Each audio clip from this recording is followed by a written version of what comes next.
Ahoj, moje meno je Peter Hudák a vítam vás v Spektrum Shope pri predstavovaní rôznych vychytávok. Dnes by som vám rád ukázal niečo, z čoho by mali vaše deti rozhodne radosť. Sú to svietiace vankúše.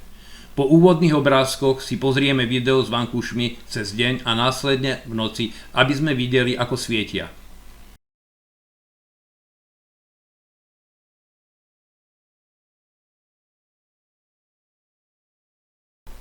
Vankúše, ktoré vám chcem v tomto krátkom videu predstaviť, sú pre deti mimoriadne príťažlivé a plnia funkciu nielen hračky, ale aj plnohodnotného vankúša.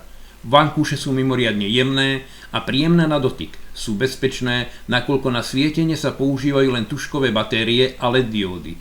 Káblovanie a vypínač sú uložené tak, že dieťa netlačia.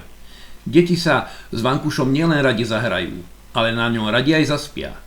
Keď svieti vankúš, dieťa sa po tme menej bojí a je smelšie.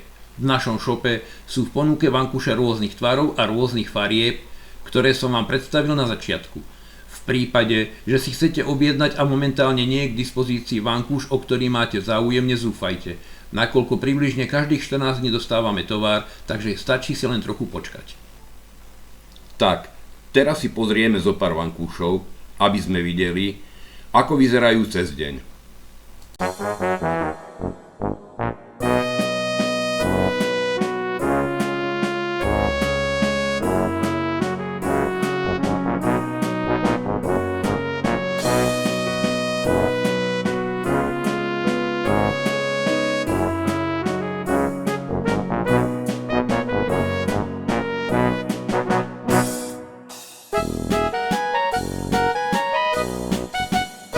Ak chceme vymeniť baterky, rozopneme zips na boku vankúša a vyberieme púzdro batériek. Následne púzdro otvoríme a vložíme baterky, prípadne ak sme už vo vankúši baterky mali, jednoducho ich vymeníme za nové. Púzdro zatvoríme a vložíme späť do vankúša.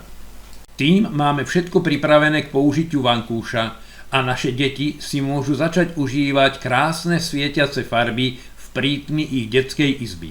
Vankúš sa zapína a vypína jednoduchým stlačením vypínača na jeho povrchu. Na záver si ukážeme, ako vyzerá svietiaci vankúš v tme.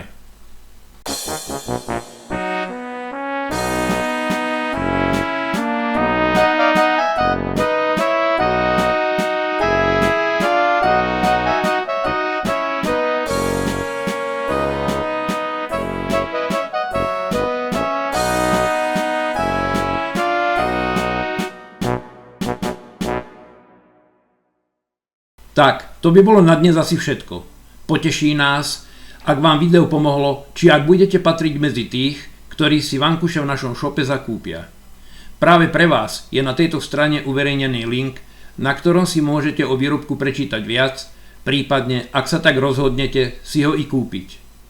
Ak sa vám video páčilo, napíšte komentár, dajte like, či video zdieľajte. Tešíme sa na vás na budúce. Ahojte!